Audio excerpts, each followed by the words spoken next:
जितेंद्र जी, मुंबई से। राधा वल्लभ श्री हरिवंश। राधा वल्लभ श्री हरिवंश महाराज जी, आपके चरणों में दंडवत प्रणाम।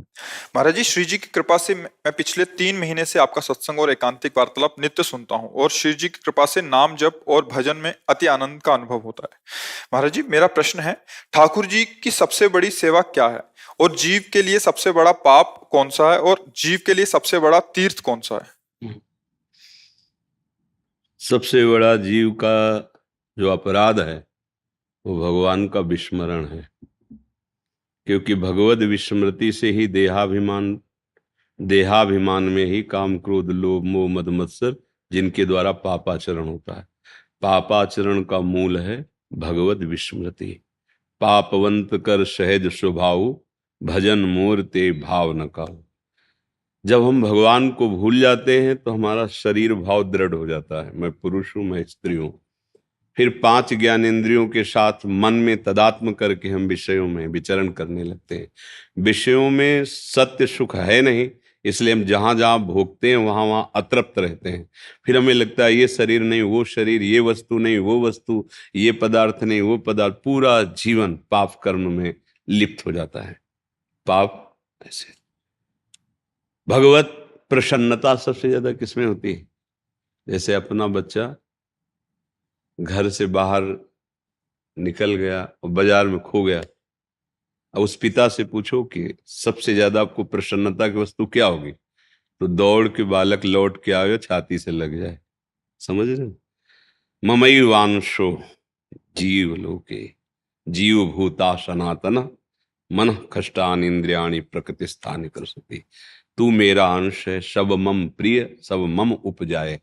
तू मेरा बच्चा है, मेरी माया की बाजार में, पर मेरी ही माया है, खेल लो जिस दिन तुम लौट कर कहोगे।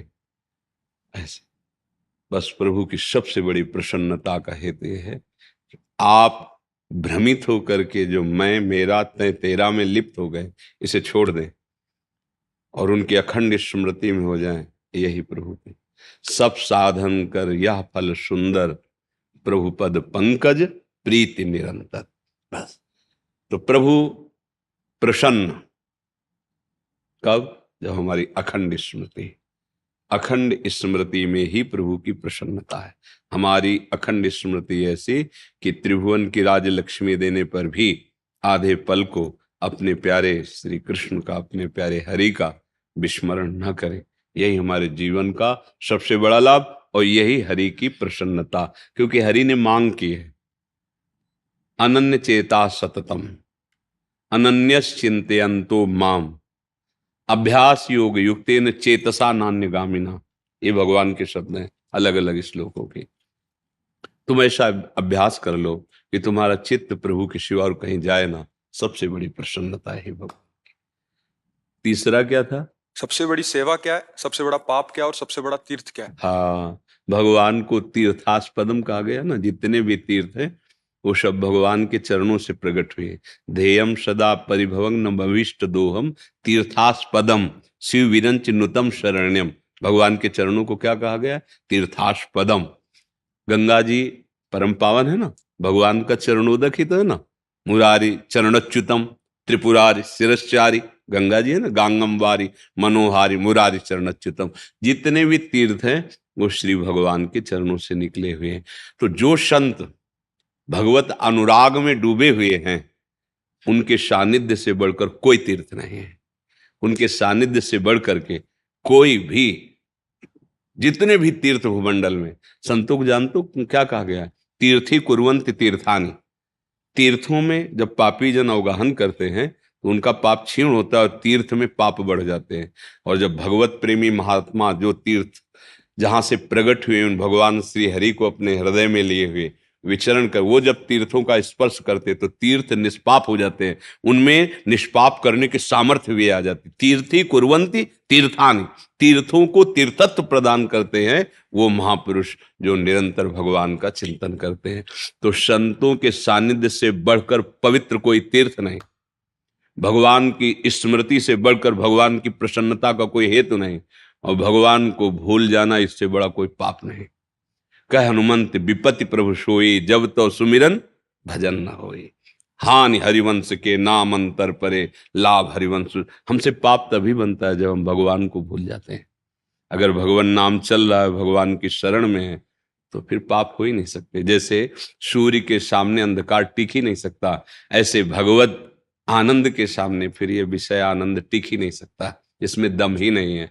अब वो भगवत आनंद का परिचय नहीं तो बचा विषय आनंद, फिर उसी से जीव सुख ढूंढ रहा है, सुख खोज रहा है, कई जन्मों से खोज रहा है।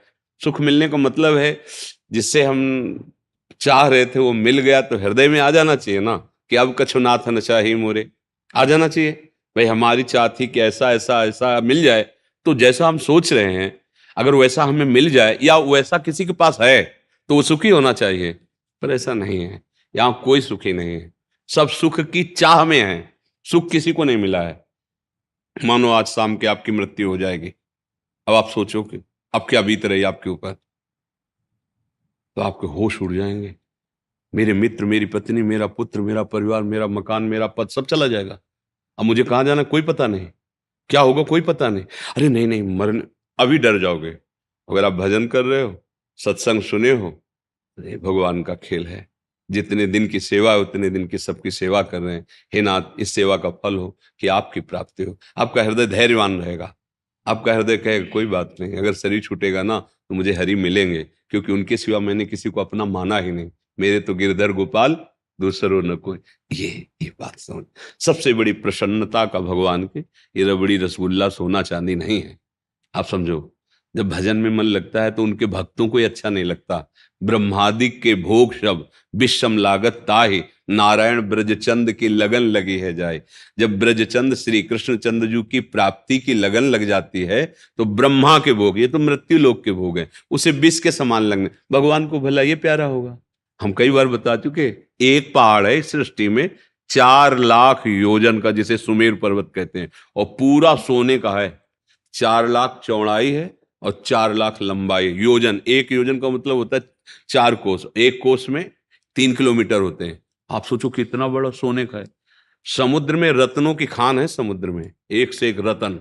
पृथ्वी धातुओं की खान है, नहीं सोना चांदी हीरा जवाहरत इसी से तो निकलते हैं। बोला भगवान हीरा जवाहरत सोना चांदी से प्रसन्न हो जाएंगे, फिर तो धनी लोग खरीद लेते, भगवान को नहीं खरीद ले, गरीब लोग कैसे। पर जहां देखा गया है भगवान उसी को मिले हैं जो भगवान का प्रेमी, चाहे चक्रवर्ती सम्राट अम्बरीश जी हो, चाहे वो किसी भिक्षावृत्ति से जीने वाला कोई महात्मा हो, जो भगवान से प्रेम किया। प्रेम कब होता है? प्रेम मूल यह नाम है। प्रेम का मूल क्या है? नाम। आप निरंतर नाम जप रहे हो, भगवान से प्रेम हो जाएगा। भगवान की प्रसन्नता का हेतु है आप लौटो भगवान की तरफ। जहां सन्मुख हुए तो प्रभु प्रसन्न हो जाते हैं, बस। और ये कोई सोचे कि हम भोगों में रत रहें और भगवान को दान पुण्य ये सब करके हम रिझा लें, कभी नहीं। आप भोगों को छोड़िए और भगवान की तरफ चलिए, प्रसन्न हो जाएंगे भगवान। नाम जप करो, अच्छे आचरण करो, दूसरों को सुख पहुंचाओ, किसी के आशीर्वाद की जरूरत नहीं। भगवान की प्रसन्नता का हेतु आप हैं, आप, सिर्फ आप भगवान के सन्मुख हो जाइए। जैसे हैं वैसे, हे प्रभु मैं आपका, बस। पक्की बात समझ लेना, भगवान प्रसन्न इसी में होते जिसने अपने आप को प्रभु के चरणों में समर्पित कर दिया। अच्छा, जैसे आपके बूढ़े माता पिता हैं, आप रुपया उनके आसपास रख दो, सोना चांदी रख दो, 2-4 नौकर रख दो, खूब खाने पीने की व्यवस्था कर दो, क्या आप सुखी कर लोगे? नहीं। वो चाहेंगे जब आप उनके पास हो, उनको मुस्कुरा करके उठाओ, बैठा लो, पाओ, तो ये देख के कि मेरा लाला है, बस। एक जो लोक के माता पिता हैं, उनको आपका प्यार चाहिए, पैसा नहीं चाहिए। लेकिन जब आप उनके सामने हो तो आप उनको दुलार करके उठाएंगे ना, बैठा लेंगे और नम्रता से पेश आएंगे, तो उनका हृदय शीतल हो जाएगा। तो जगत का मालिक वो तुम्हारे रुपया पैसा प्रसन्न हो जाएगा क्या? उसको आप चाहिए, सिर्फ आप।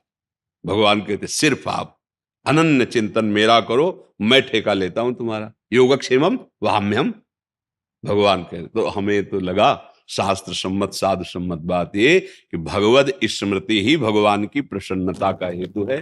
संतों का सानिध्य ही तीर्थों को भी पवित्र करने वाला है। इसलिए सबसे बड़े तीर्थ संत जो भगवत प्रेमी महात्मा है, और सबसे बड़ा पाप भगवान को भूल जाना।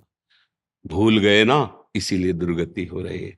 और याद है तो आबाद है, भूला है तो बर्बाद है नहीं? हम लोग भगवान को अगर भूल गए तो माया में फंस गए। भूमि परत भा ढाबर पानी, तिम जीवई माया लपटानी। भूल गए प्रभु को, स्मृति हट गई प्रभु की। अगर स्मृति है तो फिर कोई भी पाप हो ही नहीं सकता, क्योंकि पहले चिंतन होता है, नहीं होता? देखो, कोई कोई कर्म करने के पहले आप देखना, उसका प्लान बनता है अंदर, जिसे शास्त्रीय भाषा में चिंतन कहते हैं। फिर संकल्प बनता है, निश्चित ऐसा ही किया जाएगा, फिर क्रिया होती है। तो इतना समय कहाँ है जो भजन कर रहा है? वो तो खाली हृदय में बैठे बैठे ये सब कल्पनाएं होती रहती। भजन हो रहा है तो अगर स्फुरित भी होगा तो उसकी काट शुरू हो गई, क्योंकि नाम चल रहा है, जलन पैदा होगी, संकल्प बनेगा नहीं, बन जाएगा तो नष्ट हो जाएगा, क्रिया ही नहीं हो पाएगी। भजन में बहुत सामर्थ्य है। धीरे धीरे धीरे धीरे बस भगवत विस्मृति ही सबसे बड़ा पाप है। तीर्थ से जो संत जन है सबसे बड़े तीर्थ है। भगवत स्मृति ही, भगवान की शरणागति ही भगवान की सबसे बड़ी प्रसन्नता है। ऋषि जी राजस्थान से। राधे राधे। परम पूज्य गुरुदेव भगवान, आपके चरणों में कोटि कोटि दंडवत प्रणाम। गुरुदेव, मैं पहले कथा वाचन करता था, परंतु आपके सत्संग सुनने के बाद करीब 1.5 वर्ष से कथा करने का मन ही नहीं करता, क्योंकि मुझे लगा कि मैं अभी कथा वाचन करने के योग्य ही नहीं हूँ। अभी घर पर ही ठाकुर जी की सेवा, एकांत सेवन व जप करने का प्रयास करता हूँ। कभी अच्छा होता है तो कभी कभी मन फंसा देता है। महाराज जी, दीक्षा पहले लिए हैं, बट गुरु जी कन्नड़ भाषा में सत्संग करते हैं तो कुछ समझ आता नहीं है। तो अभी महाराज जी हृदय की स्थिति ऐसी है कि क्या करूं क्या ना करूं, आगे कुछ समझ नहीं आ रहा। तो गुरुदेव भगवान को गुरुदेव भगवान मानिए और सत्संग सुनिए। तुम्हारी भाषा का सत्संग हो रहा है, चाहे कन्नड़ भाषा में बोले, चाहे अंग्रेजी भाषा में, चाहे संस्कृत भाषा में, चाहे उर्दू भाषा में, हमें बात भगवान की समझ में आ जाए। तो गुरु अखंड मंडलाकारम व्याप्तमेन चराचरम, तो गुरुदेव उस रूप को मानो जहां से मंत्र लियो। सत्संग ऐसे संतों का सुन लो जो संस्कृत, हिंदी ऐसी भाषा में बोल रहे हैं, कोई समस्या नहीं, कोई परेशानी नहीं। रही भगवत गुणगान करने की बात, तो ये बड़ी आपके अंदर पवित्र भावना आई। पहले यही भावना आनी चाहिए कि हमारी सामर्थ्य कहाँ कि अचिंत अव्यक्त परमात्म तत्व का हम वर्णन कर सके।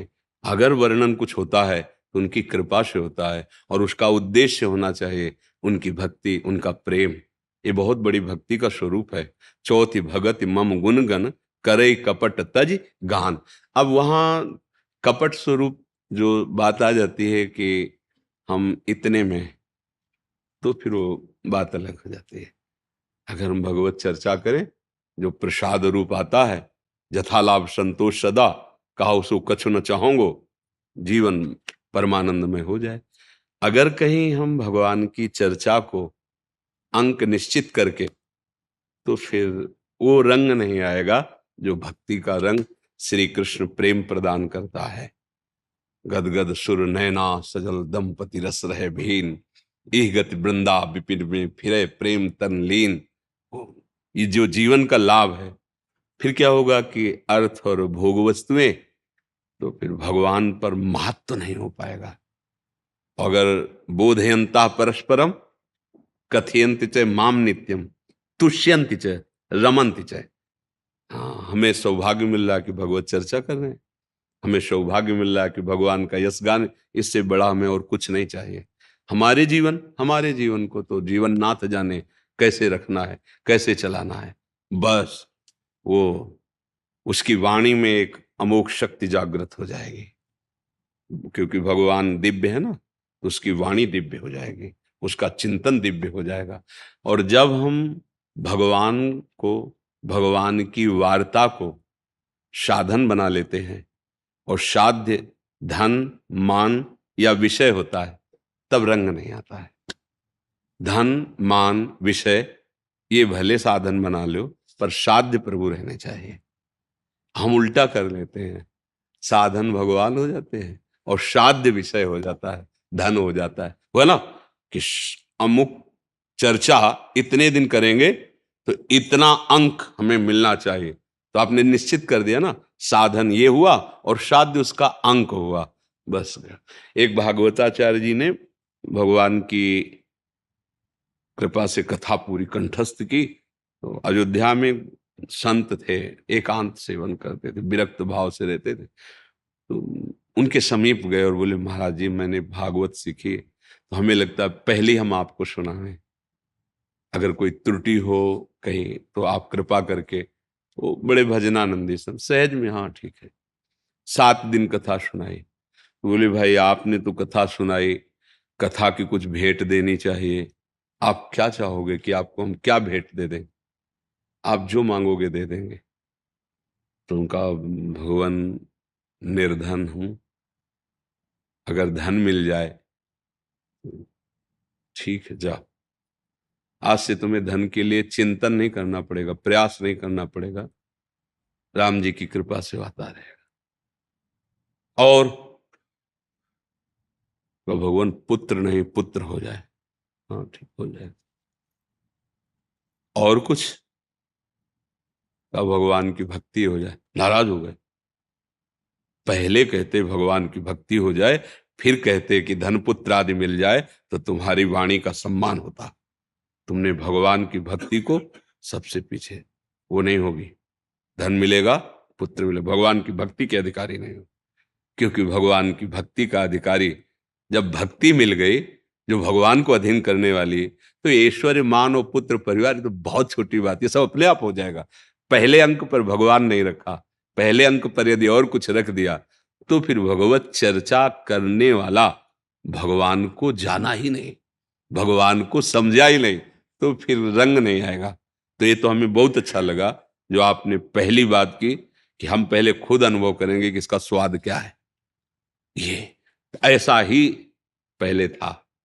बड़े बड़े महापुरुषों ने पहले भगवदाकार वृत्ति की, त्रिगुणात्मका माया पर विजय प्राप्त की, फिर भगवत।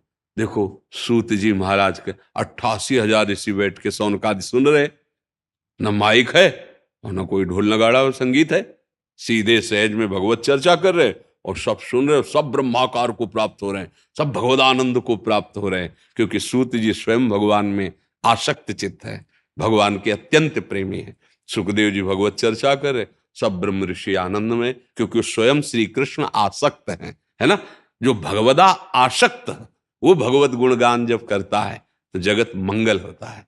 फिर उसके लिए दुर्लभ क्या, जब भगवान प्रसन्न हो गए, जैसे हम कई बार कहा कि पारस मणि मिल जाए तो 100-200 ग्राम सोना की क्या दरकार, अरे वो चाहे तो पहाड़ बना ले सोने का, लोहे में छुआ।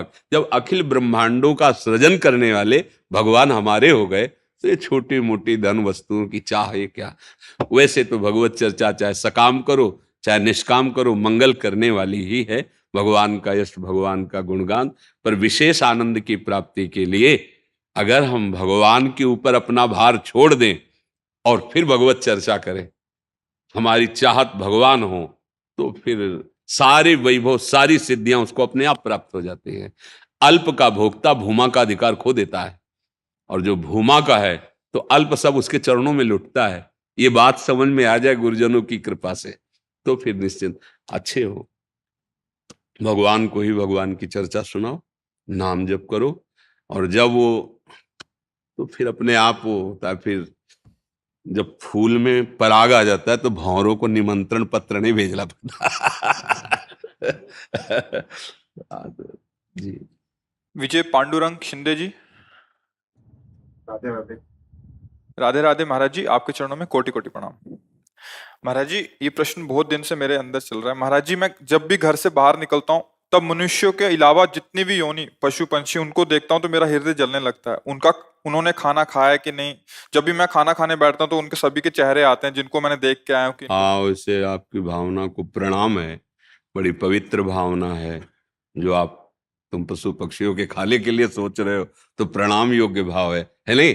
आजकल तो लोग खाना खाने में देखते किस पशु का है इसमें, प्रायः वृत्ति बिगड़ती चली जा रही है।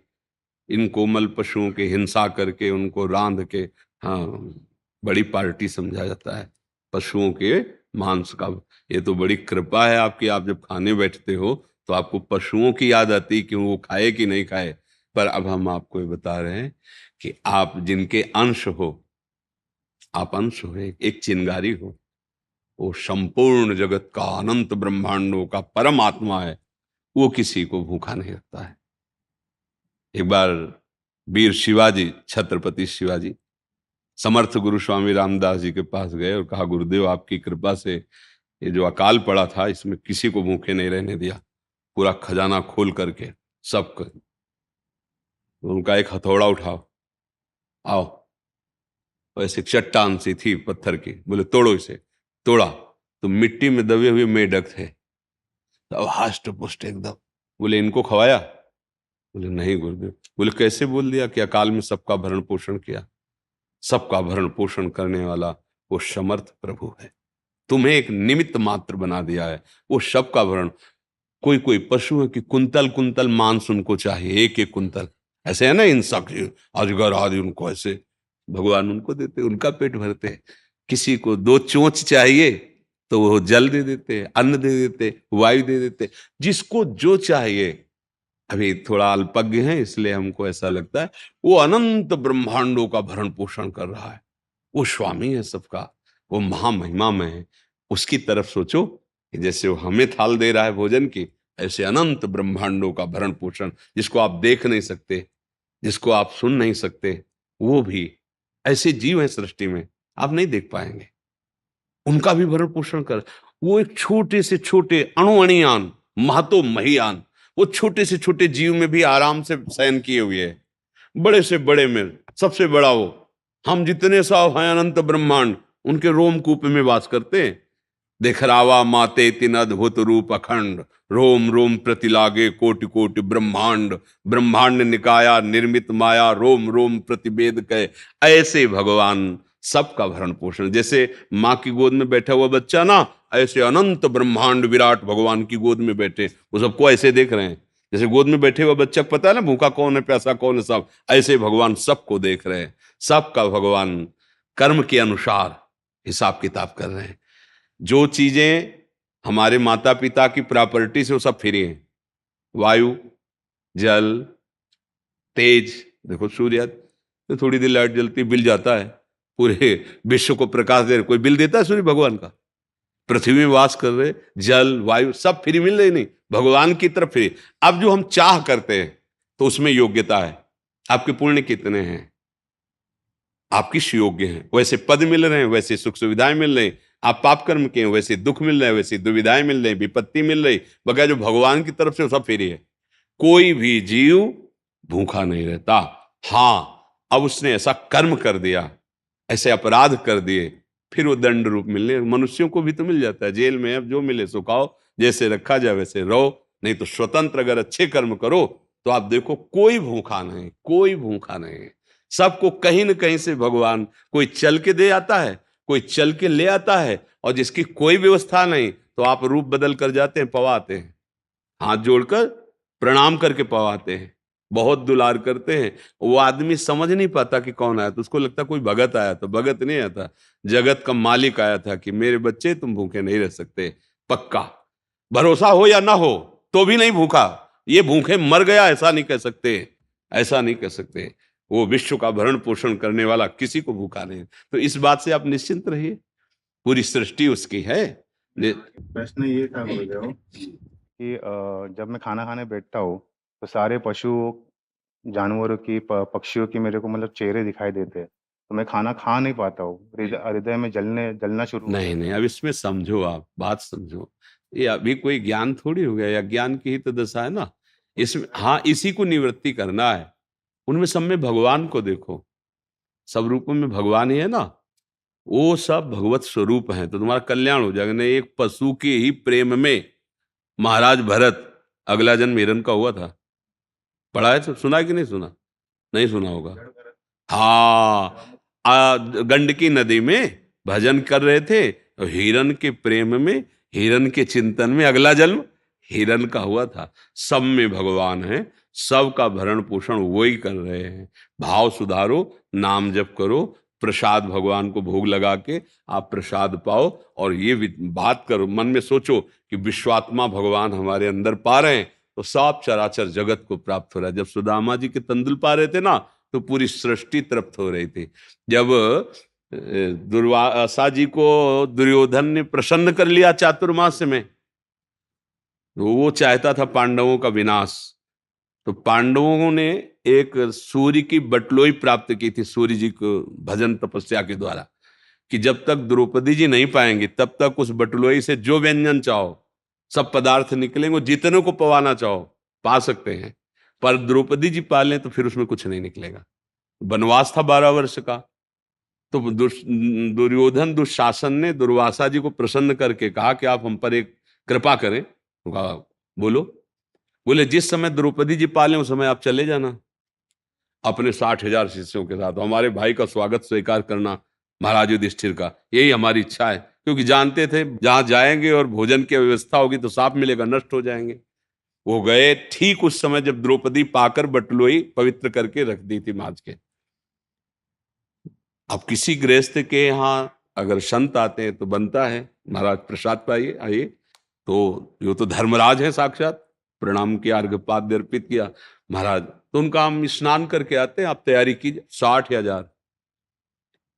और द्रौपदी से पूछा तुमने पा लिया? बोले हाँ पाके पात्र मार्जन।